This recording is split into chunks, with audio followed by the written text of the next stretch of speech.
Здравейте, аз съм Снежана Денева и съм консултант за висше образование в САЩ. До тук разгледахме в детайли специалностите STEM – инженерни науки, математика, компютърни науки, технологии и архитектура.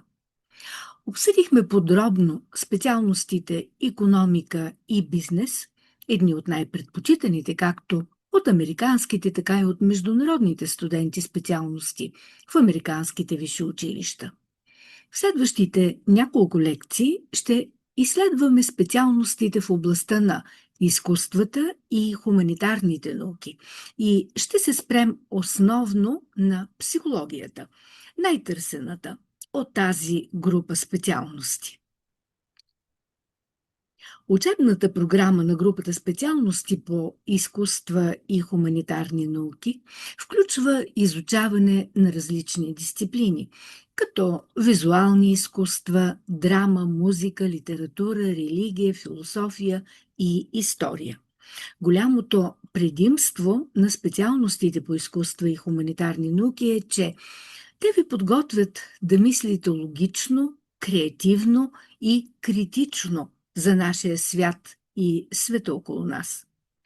При изучаването на исторически и съвременни въпроси, студентите по изкуства и хуманитарни науки могат да изградят стабилни умения, които да приложат в професии, изискващи ясна комуникация, разбиране на човешкото поведение, работа в екип, планиране и решаване на проблеми.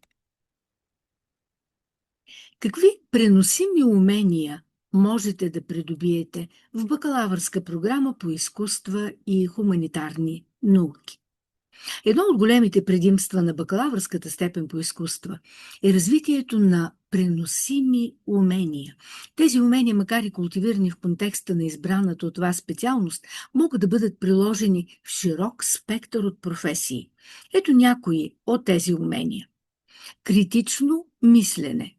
Бакалавърските програми често включват анализ на сложни концепции и текстове, което усъвършенства вашите способности за критично мислене. Комуникационни умения.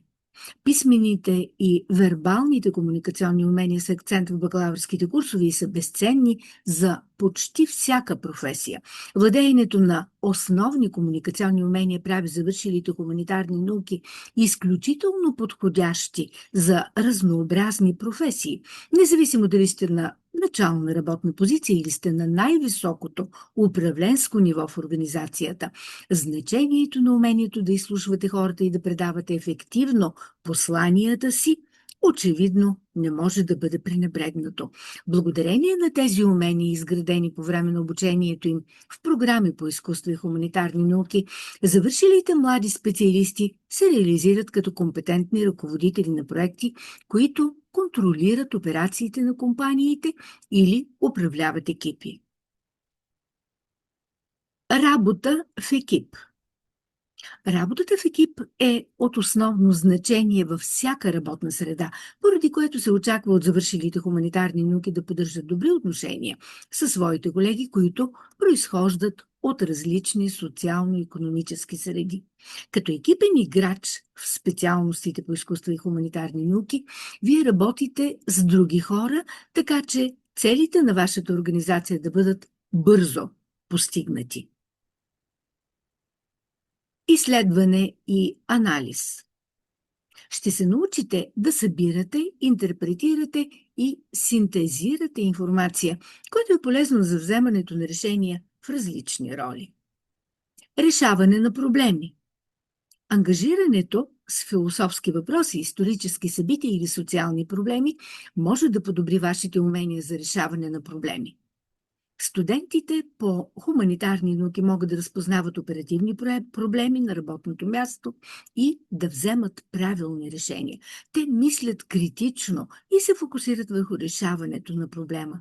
Предпочитат да бъдат организирани и систематични, за да се справят ефективно с задачите си и да ги управляват. Това качество ги прави изключително способни ефикасно да събират и организират огромни количества данни. Адаптивност.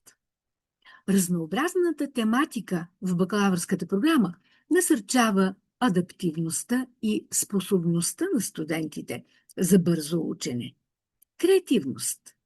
Бакалавърските програми често стимулират творческото мислене, което е полезно за генериране на иновативни решения в много области. Емпатия и културна осведоменост. Изучаването на хуманитарни и социални науки насърчава емпатията, културната чувствителност и по-доброто разбиране на различните гледни точки. Едновременно с развитието на умения за управление на проекти като ключова способност, завършилите хуманитарни науки придобиват и умения за общуване и лидерство, които им помагат да си поставят постижими организационни или проектни цели и да определят разумни срокове за тяхното изпълнение.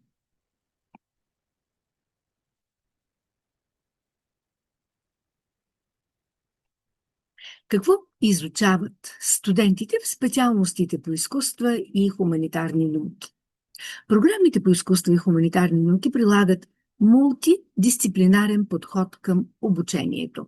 Те съчетават изучаването на антропология, психология, философия, чужди езици, световни религии, история на изкуството, социология, изследвания на пола, езикознание, политически науки, филми, музика и религия.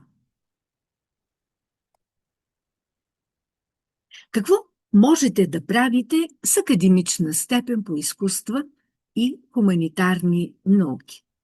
Тъй като степента е мултидисциплинарна, вие ще изучавате широка гама от теми, които ще ви дадат добре балансирана подготовка и ще разширят вашия мироглед.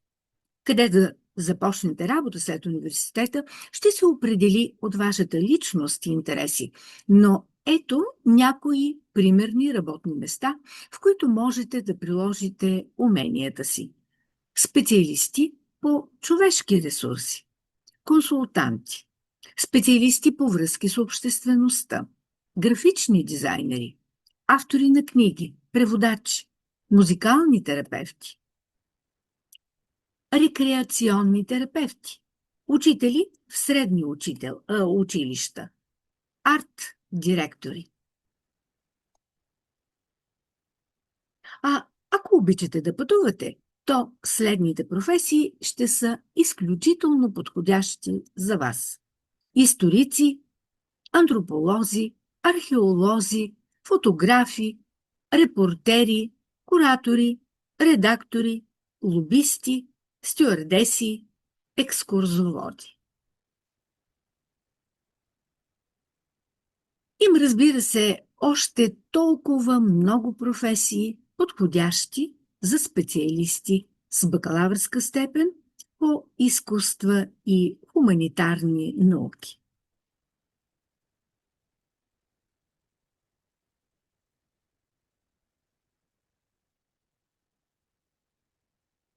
А ето и 28-те най-високо платени работни позиции за специалисти по изкуствата и хуманитарните науки.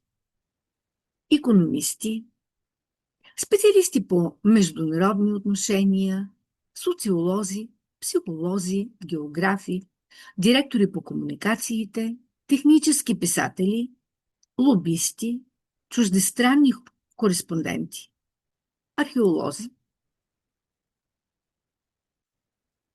антрополози, историци, специалисти по човешки ресурси, учители в начално училище, специалисти по връзки с обществеността, библиотекари, учители по специалност, стратези по съдържание, стюардеси, куратори на музеи, галерии, редактори, графични дизайнери, геронтолози, лингвисти, агенти на ФБР, параюристи, туристически агенти, консултанти по приемите и много, много други специалности, които осигуряват високи доходи на специалистите в начални позиции. Знаехте ли, че около 97% от завършилите хуманитарни науки работят, че повече от 87% от тях са удовлетворени от работата си и се представят отлично на работното място. А знаехте ли, че почти 60% от всички изпълнителни директори на американски компании са завършили хуманитарни специалности?